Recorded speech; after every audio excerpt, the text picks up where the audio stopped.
everybody, welcome to another episode of The Space Between. My name is Zach Eichholz, and I'll be your host for today. So today's video, we're joined by... Chris Quinn, Deputy Chief, Canaveral Fire Rescue. Thanks for being with us. Thanks for having us. We definitely appreciate it. Super cool, super cool. So Chris, first question, what is in fact Canaveral Fire Rescue? What do you guys do, and what is your relationship with the city of Cape Canaveral? So Canaveral Fire Rescue we're actually a non-for-profit, we're our own corporation. So we do have a board of directors, and then we contract with the city of Cape Canaveral and the Canaveral Port Authority for fire, EMS, hazardous materials. And we've been around since 1962. Wow. So yeah, right in the beginning. Long time, yeah. Very cool. How many fire stations does Canaveral Fire Rescue have, and where are they exactly? So currently we have 3 fire stations. One's in the city, 190 Jackson Avenue. Okay. The one we're currently at is on the south side of the port, 8970 Columbia Road. And I also have one on the north side of Port Canaveral, over the drawbridge at 680 Magellan Drive. Okay, so 3. Yep. So we live, as you know, in a very vulnerable area to things like tropical storms and hurricanes. Given your perspective as the city's fire rescue service, what are some helpful tips that you can give to residents and visitors to be better prepared for this upcoming season? Probably the biggest thing is prepared, because you have that there in your sentence, is definitely trying to get prepared, but also to listen to your local state representatives on what is coming, what is needed. And like I said, being prepared is our biggest thing. Over the past couple of years, we noticed there is less and less people leaving. So if you get a mandatory evacuation, there's a reason that we're saying get a mandatory evacuation. You got to go. Low level areas. Once we get to sustained winds above 45 miles an hour, we can no longer respond to calls. Okay. So if you happen to be at your residence, winds 50, 60 miles an hour sustained out, we can't come and help you. Right. So it's more, people should be buying food and water and doing stuff now. And like I said, emergency radios. I mean, there's so many things that people can do. And we have it on our website, and I'm sure the city has it on their website. And just heed the warnings when it's time to go. That's probably the biggest thing I can recommend. So. Okay. So staying in the hurricane vein, can first responders such as yourselves turn utility services like electricity and internet back on after a storm? And if you can't, who is supposed to do that? So we cannot. We cannot. We cannot. We can shut power off. We can shut gas off. We can do all that. We really don't have anything to do with cable. That's going to be the representative, FPL, Florida City Gas. They're the only ones that can turn it back on. So not even from hurricane perspective, but if you had a fire, if you had something, we still can't turn it back on until FPL, Florida City Gas, whoever it is, deems it safe, and then they turn it back on. Okay. First responders can't do it. Can't do it. Sorry. What's the deal with arcing or sparking power lines during or after a storm? What should someone do if they see that? Is that necessarily an immediate emergency that requires your assistance? So from fire department's point of view, arcing, sparking is not an issue for us. It is, it's something that we see all the time, and it doesn't even have to be a storm, Sure. Just rain. Sometimes we get wind.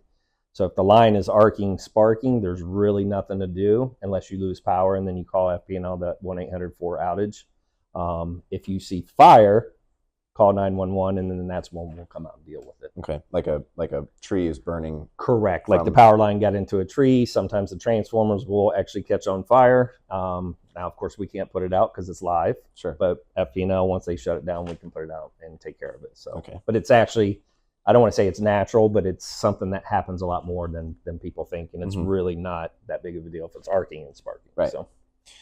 Okay, does Canaveral Fire Rescue ever cut trees around power lines to avoid contact during storms? And if not, whose responsibility is that? So again, we're not going to cut. FP&L's rule is 20 feet. So if you're outside the 20 feet and you wanted to go and trim your own trees, you can. If not, then it comes down to FP&L, who subcontracts with a contractor to get those trimmed. Okay.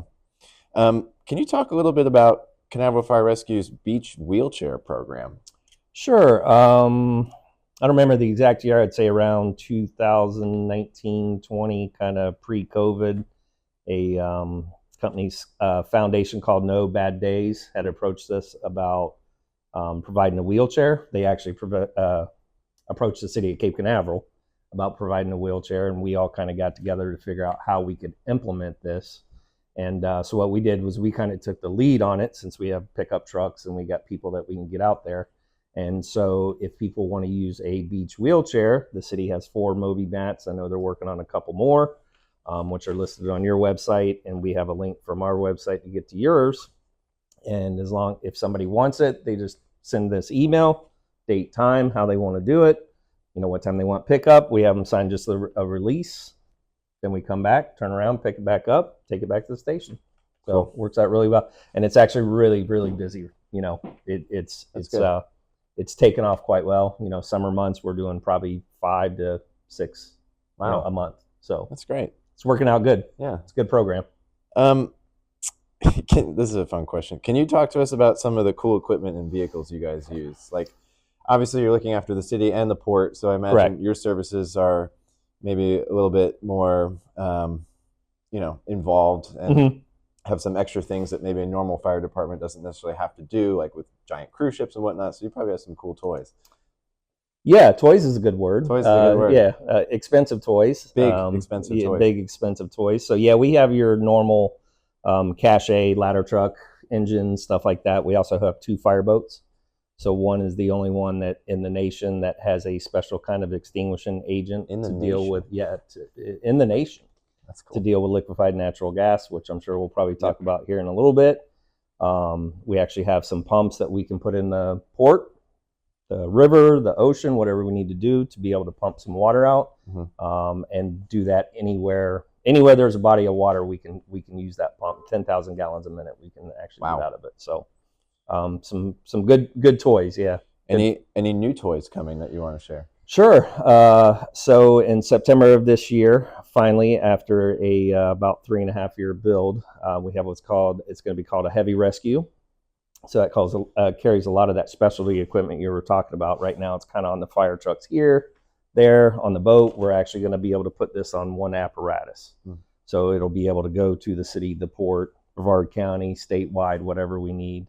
That'll be here in September, and then our new tower truck is going to be here in November with a 105-foot ladder, and it's got a bucket on the front, so we can give I'll give you a ride on it. How's that sound? Thank you. Yeah. I would. As long as you're not afraid of heights. I'm not, thankfully. Okay, good. So that's 105. The current one is 75. Oh, wow. All right, that's a lot.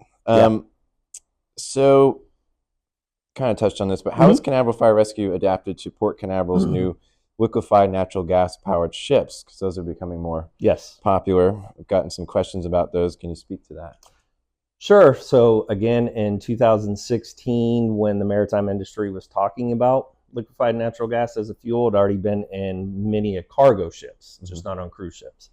Once that happened, we actually kind of learned ourselves how it worked, got out to communities. We did some in the city of Cape Canaveral, condo associations, how it works to this point, right about now, I think we've done 300 fuelings up to this point with various cruise ships.